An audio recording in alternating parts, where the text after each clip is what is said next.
లేనిదే ప్రపంచ దేశాలు లేవు. ఈ రోజున మన దేశం అనేక దేశాలకు అన్నం పెడతా ఉంది.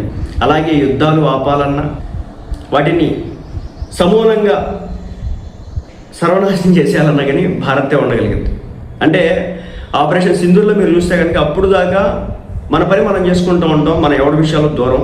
మరి ముఖ్యంగా అమెరికా లాగా ప్రతి ఒక్కరి దాంట్లో పట్టి పుట్టలో ఏళ్ళు పెట్టం, కాళ్ళు పెట్టం. కానీ మన దాకా వస్తే మాత్రం ఉపేక్షించం, ఊరుకోం. ఈ రోజున భారతదేశం మీద ఎన్ని అవాకులు చవాకులు పేలినా అమెరికాని డైరెక్ట్గా ఇండైరెక్ట్గా మనం చాలాసార్లు అవమానించాం. ట్రంప్ డైరెక్ట్గా మోడీ గారికి ఫోన్ చేస్తే మోడీ గారు లిఫ్ట్ చేయలేదు ఫోన్ని, ఆయన మాట్లాడలేదు.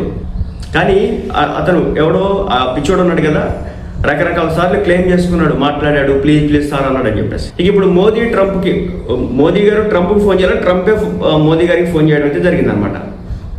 సో పశ్చిమాసియాలో రోజు రోజుకు యుద్ధం తీవ్రతరమవుతున్న ప్రస్తుత పరిస్థితుల్లో దౌత్య వర్గాల్లో సంచలన వార్త చర్చనీయాంశమైంది. ఇరాన్ యుద్ధం